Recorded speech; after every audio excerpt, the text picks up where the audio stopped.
Isang kalunos-lunos na kamatayan ang tuluyan ng pumuksa sa alindog ng isa sa mga pinakamaningning na bituin ng Metro Manila. Sa likod ng mga naglalakihang tarangkahan ng isang marangyang mansyon sa Forbes Park, isang kakilakilabot na lihim ang ibinaon sa katahimikan. Ang salarin ay gumalaw ng may matinding kalupitan. Hindi lamang siya kumitil ng isang buhay, kundi nagplano rin ng isang perpektong palabas upang isisi ang krimen sa isang inosenteng tao. Hindi niya kailanman inasahan na ang lahat ng kanyang mga ginawa ay naitala ng mga pinakanatatanging saksi.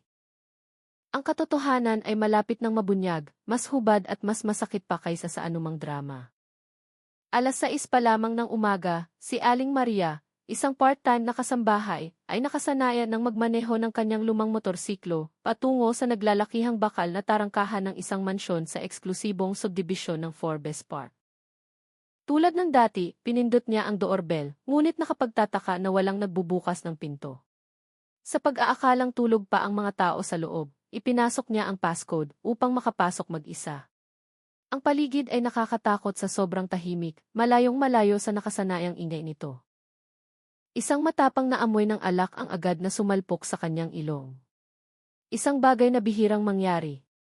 Kutob niya, mayroong hindi tama. Dali-daling pumasok si Aling Maria sa sala.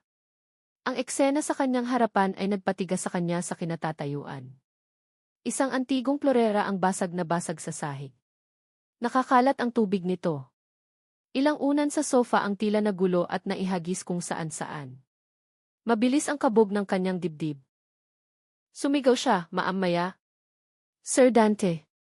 Katahimikan lamang ang sumagot.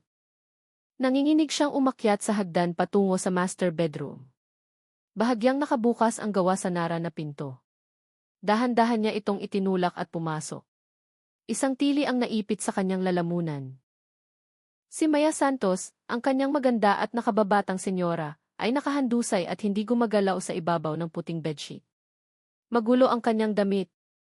Ang kanyang mahaba at magulong buhok ay tumatakip sa bahagi ng kanyang mukha na nangingitim na. Ang dugo mula sa likod ng kanyang ulo ay natuyo na at bumuo ng mahaba at madilim na mansa sa unan. Ngunit ang pinakamalaking katatakutan ay hindi nagtapos doon. Nakapulupot mismo sa tabi ng bangkay, yakap-yakap ang braso ni Maya, ay si Bayani Bani Navarro, ang panganay na anak ni Don Victorio. Naka-shorts lamang ito, amoy alak ang katawan, at mahimbing na natutulog ng walang kamalay-malay sa mga nangyayari. Hindi na nakayanan ni Aling Maria ang eksenang ito. Siya ay napaatras. Matinding nanginginig ang kanyang mga binti. Dali-dali niyang inilabas ang kanyang lumang cellphone at nagpanik na ideal ang 911. Kabanata 2, ang unang hinala. Makalipas lamang ang 15 minuto, binasag ng ugong ng mga sirena ang katahimikan ng elitistang komunidad.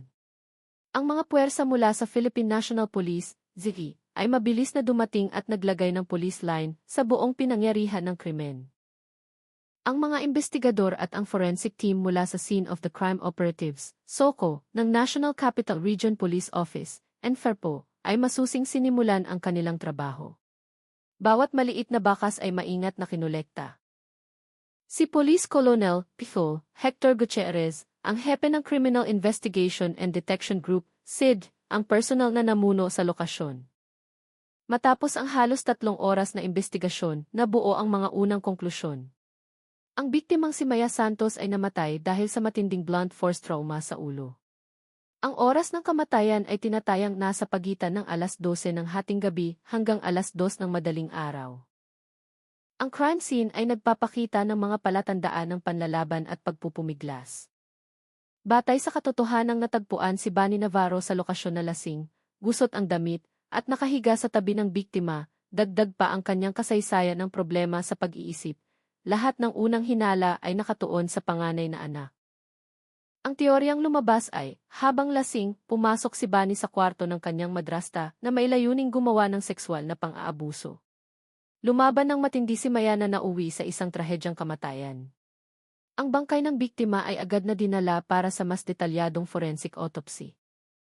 Si Bani Navarro, natulala pa rin, ay dinala sa presinto. Tila ba ang kaso ay nalutas na sa mga unang oras pa lamang. Kabanata 3, ang pagluluksa ng isang Don. Ang pinakaunang flight mula sa Cebu ay naglapag kay Victorio Navarro, 60 taong gulang, sa Ninoy Aquino International Airport, Dinde, bago pa man sumapit ang tanghali. Ang real estate tycoon na ito, isang lalaking palaging lumalabas sa media na may malakas at kagalang-galang na imahe, ay mukhang mas wasak ngayon kaysa kailanman. Gusot ang kanyang mamahaling suite, ang kanyang matigas na mukha ay puno ng mga kulubot ng pagod, at ang kanyang mga mata ay mugto at namumula. Hindi siya umuwi sa mansyon, kundi dumiretso sa punong tanggapan ng SID ayon sa Subpoena. Ang silid imbestigasyon ay malamig at payak, ganap na kabaligtaran ng marangyang buhay na nakasanayan niya.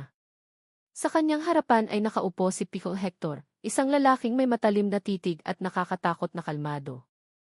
Magandang hapon, Don Victorio, panimula ni Pico Hector, patag ang boses. Nakikiramay kami sa pagkawala ng inyong pamilya. Ngunit ayon sa protokol, kailangan namin ang inyong kooperasyon para linawin ang ilang bagay. Naiintindihan ko. CJ, Colonel. Maaari mo bang ipaliwanag kung nasaan ka kagabi, gabi ng Disyembre 15 hanggang madaling araw ng Disyembre 16 na? Nasa Cebu ako, mabilis na sagot ni Victorio, tila handa na. Mayroon akong mahalagang pulong sa mga kasosyo sa negosyo noong umaga ng ika-15 at lumipad ako papunta doon mula pa noong hapon ng ika-14 na. Nag-check-in ako sa Marco Polo Plaza Hotel. Lahat ng aking schedule, plane tickets, at mga saksi ay maaaring ma-verify. Kakabalik ko lang dito matapos matanggap ang masamang balita. Nagsulat si Pico Hector at saka tumango. Napakalinaw ng alibi ni Victorio. Salamat, sir. Ngayon, nais naming magtanong tungkol sa relasyon mo sa biktimang si Senora Maya Santos. Isang saglit na sakit ang dumaan sa mukha ng tycoon. Huminga siya ng malalim, tila kinakalma ang sarili. Si Maya ang asawa ko. Kinumbinsi ko siyang magpakasal kami noong simula ng taon. Maraming nag-uusap tungkol sa aming kasal. Tungkol sa agwat ng aming edad, tungkol sa mga tsismis na kumakala. Ngumiti ng mapait si Victorio. Paano ko makokontrol ang bibig ng mga tao, Kolonel? Sinasabi nilang matandang tisyot ako, habang pera ko lang daw ang habol niya. Pero hindi nila alam kung ano talaga ang nangyayari. Ako. Mahal na mahal ko siya. Sa edad kong ito. Hindi ako nagkukulang sa pera o antas sa lipunan. Kulang lang ako sa isang kaibigan. Kaunting init sa malamig kong tahanan. Dinala ni Maya ang lahat ng iyon. Siya ay bata, puno ng sigla, parang sariwang hangin na umiihip sa tuyot kong buhay. Kaya ang relasyon niyo ay maayos na maayos? Siyempre may mga oras na hindi kami nagkakasundo, buntong hininga ni Victorio. Normal lang iyon dahil sa generation gap. Gusto ko ng katahimikan, nagbabasa ng libro, nakikinig sa classical music. Siya, gusto ng ingay, mga party at shopping. Pero maliliit na gasgas lang iyon. Hindi kami kailanman nag-away ng malala. Ang batang iyon kahit mahilig magsaya. Alam ang kanyang lugar at nirerespeto ako. Alam niyang nagtatrabaho ako ng husto para sa negosyo, kaya hindi siya kailanman nag-demand ng sobra. Tumigil siya, nakatingin sa malayo ang mga mata. Maganda siya, totoo iyon. Pero sa likod ng panlabas niyang anyo, isa siyang batang nangungulila. Maagang namatay ang kanyang mga magulang. Lumaban siyang mag-isa dito sa Metro Manila. Siguro kaya siya naghanap ng mas matandang lalaki tulad ko para makahanap ng seguridad. Isang masasandalan. Nawala ang boses niya. Tahimik na naghintay si Pico Hector. Makalipas ang ilang sandali, nagpatuloy siya sa tanong na pinakakinatatakutan ni Victorio. Ngayon, pakipaliwanag po tungkol sa dalawa ninyong anak. Simulan natin kay Bani Navarro. Tila nanigas ang buong katawan ni Victorio.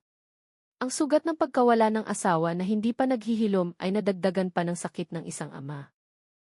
Si Bani. Kawawang bata. Dati siyang napakatalino at mabait. Nagtapos bilang top architect. Nagkaroon ng sariling kumpanya. May fiance na sana ipakakasalan niya. Pero 3 taon na ang nakalipas. Niloko siya ng husto ng matalik niyang kaibigan at mismong fiance niya. Ninakaw ang lahat ng ari-arian ng kumpanya niya. Sobrang laki ng dagok na iyon na nagwasak sa kanya. Mula sa pagiging aktibong binata, na-depress siya, nagka-panic attacks, at unti-unting nawala sa sarili. Sabi ng doktor, mayroon siyang post-traumatic stress disorder, YIS. Ano ang kondisyon ni Bunny ngayon? Nagpapakita ba siya ng marahas na pag-ugali? Hindi. Hindi kailanman, di ni Victorio, tumaas ang boses. Maaari kayong magtanong sa lahat, mula sa mga staff sa bahay hanggang sa kanyang therapist. Napakalumanay ni Bunny. Nabubuhay lang siya sa sarili niyang mundo. Buong araw lang siyang nasa kwarto. Nagpipinta. Napakaganda ng mga paintings niya. Siya. Hindi nga niya kayang manakit kahit ng isang hayop. Paano niya magagawa ang ganitong karumal-dumal na bagay? Kung gayon, paano ang relasyon ni Bunny at ni Senora Maya? Mahal na mahal ni Maya si Bunny, may kumpiyansang sagot ni Victorio. Hindi niya itinuring na pabigat si Bunny. Minsan pumapasok siya sa kwarto ni Bunny para panoorin itong magpinta, dinadalhan ng pagkain, kinakausap kahit alam niyang hindi siya sasagutin. Sabi niya sa akin kapag nakikita ko si Bunny. Nararamdaman kong nangungulila siya. Sobrang naantig ako nang marinig ko iyon. Hindi ako makapaniwala. Hindi ako makapaniwalang kayang gawin iyon ni Bunny sa taong napakabuti sa kanya. Hindi na nagkomento si Pickle Hector, nilipat lang niya ang pahina ng kanyang notebook. Paano naman ang pangalawa mong anak, si Dante Navarro? Pagkabanggit sa pangalan ni Dante, mas naging komplikado ang ekspresyon ni Victorio. Si Dante, kabaligtaran niya. Matalino, matalas, kamukhang-kamukha ko noong kabataan ko. Pero matigas ang ulo at mahilig maglaro. Ibinigay ko sa kanya ang pamamahala ng isang maliit na sangay ng kumpanya para matuto siya. Pero ang isip niya ay laging nasa mga sports car, mamahaling brands, at mga maiksing palda ng mga influencer at vlogger. Tipikal siyang spoiled brat. Paano ang relasyon ni Dante at ng kanyang madrasta? Noong una, mariin siyang tumutol, buntong hininga ni Victorio. Tingin niya, hindi karapat-dapat si Maya sa pamilyang ito. Halos magkaedad lang sila, kaya siguro nahirapan siyang tanggapin. Pero nitong mga huling araw, nakita kong mas magkasundo sila. Lalo na matapos maghiwalay si Dante at ang girlfriend niya. Ang babaeng iyon ay isa ring influencer. Bali-balitang niloko si Dante. Matagal siyang nawasak. Si Maya ang mismong nasa tabi niya para aliwin at payuhan siya. Lihim pa nga akong natuwa. Inisip kong sa wakas ay nagkakasundo na ang pamilya namin. Madalas sabihin sa akin ni Maya, tingnan mo, Vic, parang mag-best friend na kami ni Dante. Tutulungan kitang ituwid siya. Naniwala ako.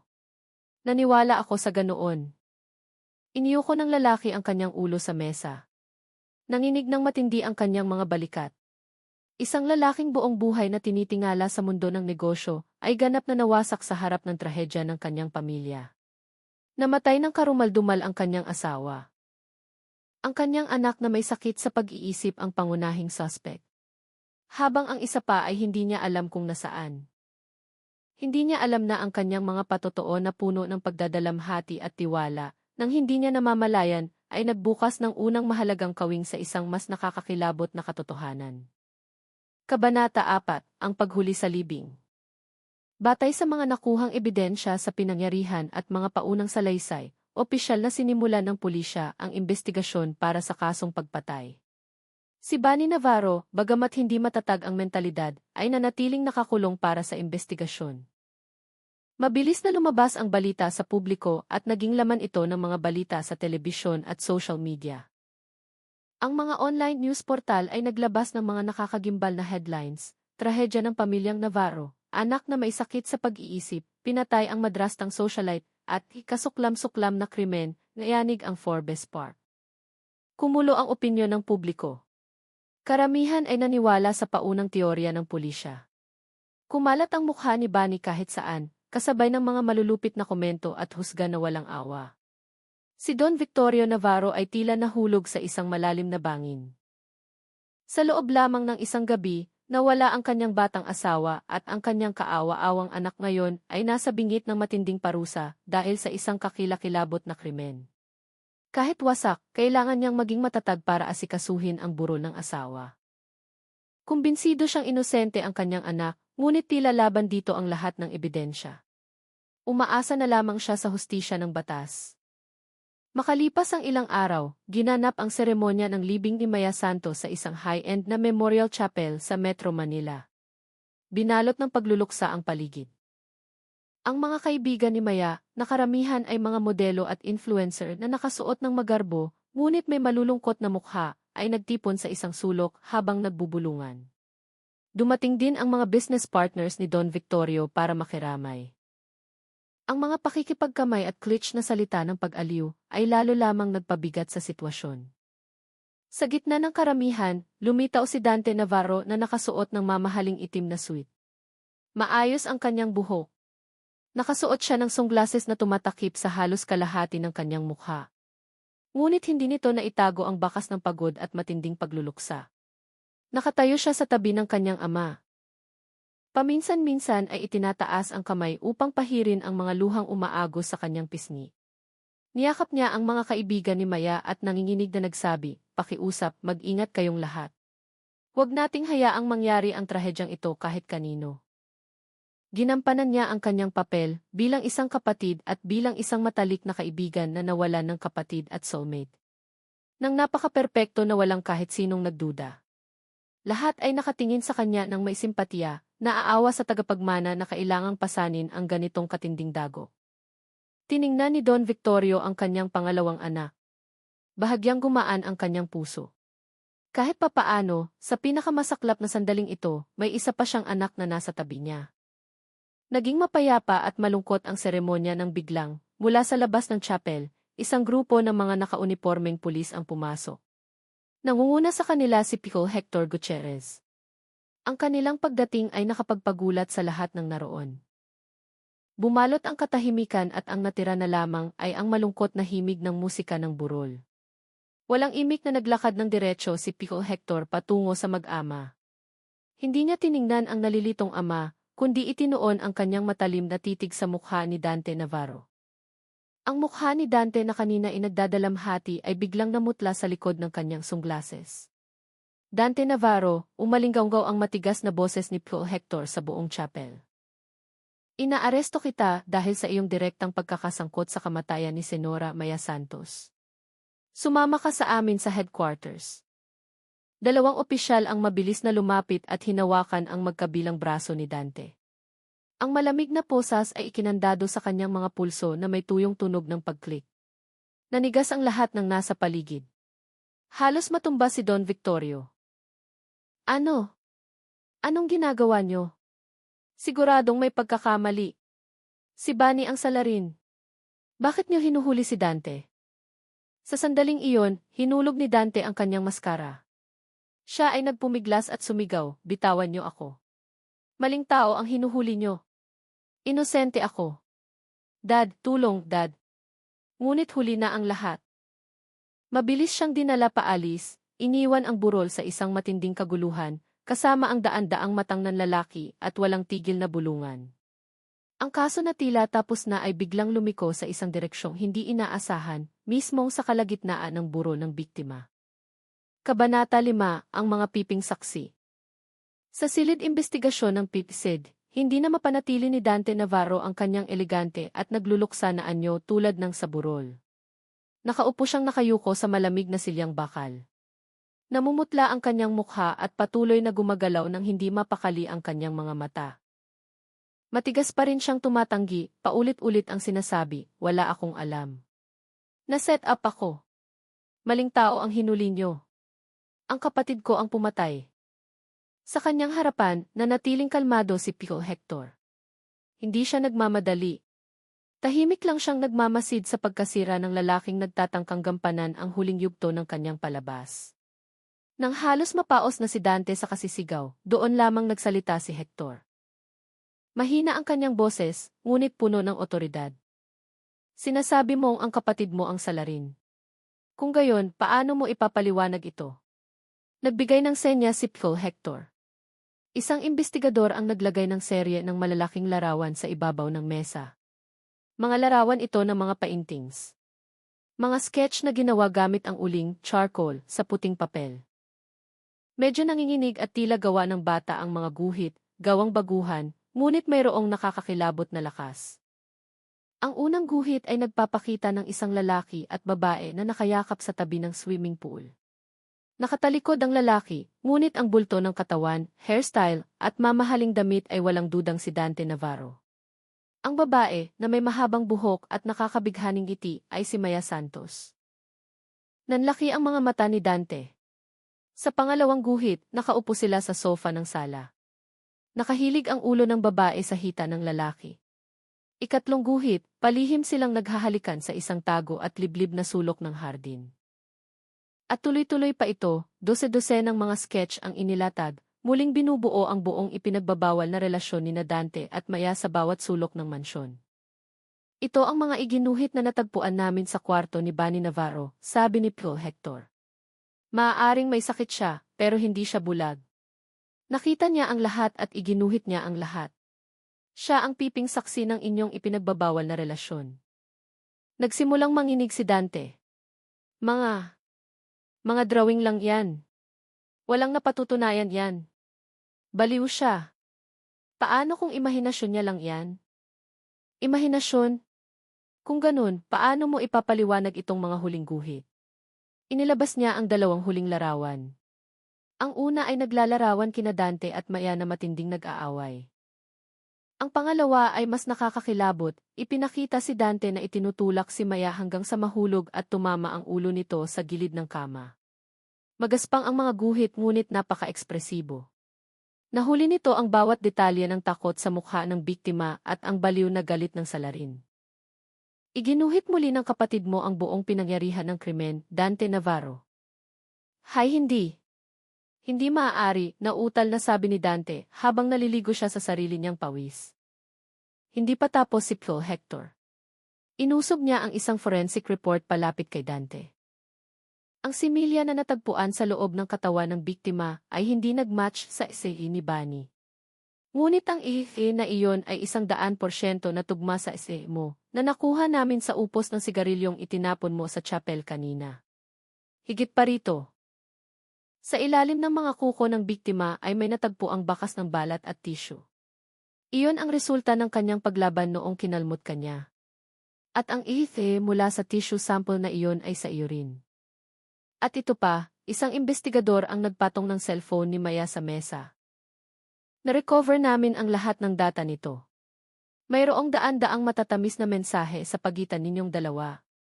At ang call history ay nagpapakita na noong gabi ng insidente, ang huling taong nakausap niya at ang taong nakiusap na sunduin siya ay ikaw. Kinumpirma rin ng GIFIX data mula sa sasakyan niya na sinundo kanya sa isang bar sa Keys bago kayo bumalik sa mansyon. Bawat ebidensyang inilatag ay parang paghampas ng maso na nagwasak sa pag-iisip ni Dante. Hindi na siya makatanggi. Ang kumpiyansa ng isang lalaking nag-akalang perpekto ang kanyang kalkulasyon ay naglaho, napalitan ng matinding takot. Ngunit, ang huling at pinakamatinding dagok ay mula sa isang detalyeng hindi niya kailanman inasahan. Sa proseso ng autopsy, sabi ni Pro Hector, ang boses ay kasing lamig ng yelo, nakakita ang aming forensic expert ng isang fingerprint na hindi buo. Ngunit sapat para ma-identify. Matatagpuan ito sa isang napakasensitibong lokasyon sa katawan ng biktima, sa kanyang inner thigh, panloob na hita. Ang fingerprint na iyon ay hindi sa kapatid mo. At matapos ihambing, ang fingerprint na iyon ay perpektong nagmatch sa hintuturo mo sa kanang kamay. Dante. Sa puntong ito, bumagsak ng tuluyan ang lahat ng depensa ni Dante. Itinago niya ang kanyang mukha sa mesa. Nanginig ng husto ang kanyang mga balikat, at pagkatapos ay umiyak ng humahagulgol parang isang bata. Isang mapait na iyak na nahaluan ng takot at huling pagsisisi. Tapos na ang palabas. Ako. Ako ang pumatay sa kanya. Kabanata 6, ang pag-amin sa kasalanan. Matapos aminin ang kanyang krimen, tila naibsan si Dante ng pabigat na pumipigas sa kanyang isipan nitong mga nakaraang araw. Nakaupo siya doon, hindi na nagpapanik o lumalaban. Ang natira na lamang ay kawalan at pagkapagod. Nagsimula siyang magkwento. Isang mahaba at detalyadong pag-amin na naghubad sa kanyang dobleng buhay bilang isang spoiled brat at ang trahedya sa likod ng ipinagbabawal na relasyon. Ipinanganak akong may gintong kutsara sa bibig, panimula ni Dante, patag at walang emosyon ang boses. Kahit anong gusto ko, nakukuha ko. Pera, supercars, magagandang babae na nakapaligid sa akin. Hindi ko kinailangang maghirap para sa kahit ano. Masyadong abala ang tatay ko sa kanyang imperyo. Habang si Kuya Bani mula pagkabata. Iba na. Libro at mga tahimik na bagay lang ang gusto niya. Lumaki ako sa pangulila at sobrang yaman. Ang buhay ko ay umikot lang talaga sa mga party. Nakilala ko si Chloe, ex-girlfriend ko, sa isang bar. Isa siyang sikat na vlogger, maganda, sunod sa uso, at alam kung paano palakihin ang ego ko. Halos 2 taon kami. Isang relasyon na itinayo sa mga mararangyang biyahe, mamahaling regalo. At walang katapusang party. Akala ko pag-ibig na yon. Akala ko pakakasalan ko siya. Tapos, pinakasalan ni Dad si Maya. Sobrang nagalit ako. Hindi ko matanggap na ang isang babae na 1 taon lang ang tanda sa akin ay magiging madrasta ko. Naramdaman kong isa itong insulto. Kinamuhian ko siya. Kinamuhian ko ang pekeng ngiti niya sa tatay ko. Kinamuhian ko kung paano niya gastusin ang pera na akala ko'y magiging akin sa hinaharap. Tahasan ko siyang kinontra. Ilang beses ko siyang ginawa ng gulo. Pero naghiwalay kami ni Chloe. Nalaman kong palihim siyang naglalaro kasama ng ibang negosyante, mas matanda at mas mayaman sa tatay ko. Sabi niya sa akin, isa ka lang spoiled brat na nabubuhay sa pera ng tatay mo. Habang kaya niyang ibigay sa akin ang lahat ng luho. Gumuho ang mundo ko sa unang pagkakataon. Naramdaman kong isa akong loser, walang kwentang payaso. Nagsimula akong malunod sa alak, naging magulo ang buhay. Kapag lasing, madalas akong umuwi sa mansyon sa Forbes Park imbes na sa kondo ko. Hindi ko alam kung bakit. Siguro dahil ang lugar na iyon ay nagbibigay sa akin ng pakiramdam ng isang pamilya, kahit pamilyang kinamumuhian ko. At sa mga pinakamasasaklap na sandali na iyon. Lumitaw si Maya. Hindi niya ako pinagalitan o minaliit. Ipinagtimpla niya ako ng lemon water para mawala ang hangover ko. Umupo siya at pinakinggan ang mga pagmumura at pagrereklamo ko habang lasing. Sabi niya, naiintindihan ko ang nararamdaman mo. Naranasan ko na ring lokohin. Tapos kinwento niya ang nakaraan niya, kung paano siya lumaban mag-isa para mabuhay. Nakakatawa, sinimulan kong kaawaan ang taong pinakakinamumuhian ko. Malumanay siya, magaling makinig, at marami siyang pagkakatulad kay Chloe. Parehong hairstyle, parehong pabango, parehong ngiti. Ang tatay ko naman ay palaging nagbibiyahe para sa negosyo.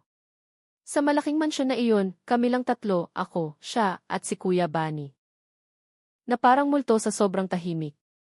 Ang pangulila at sakit dahil sa pagtataksil ang naglapit sa amin. Noong una, usap-usap lang. Unti-unting nauwi sa mga hindi sinasadyang paghawak. Hanggang isang gabi, noong lasing na naman ako, hindi na namin napigilan ang aming mga sarili. Ang relasyong iyon ay tila napakasama pero punong-puno ng pagnanasa. Nagbigay ito sa akin ng pakiramdam na nakaganti ako sa aking ama at sa ahas na si Chloe. Lihim kaming nagkikita. Minsan sa mga 5-star hotel. Minsan mismong sa bahay ng tatay ko. Sinasamantala namin kapag umaalis siya at kapag si Kuya Bani ay hindi lumalabas ng kwarto.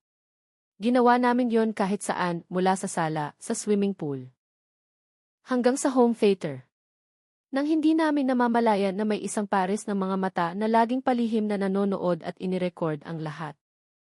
Noong gabi ng Disyembre 15, birthday ng isang kaibigan. Nasa Cebu si Dad. Uminom ako ng napakarami. Kalahati dahil masaya ako, kalahati dahil sa mga away namin ni Maya nitong mga nakaraang araw. Nagsimula na siyang magselos. Idineman niya na bigyan ko siya ng posisyon.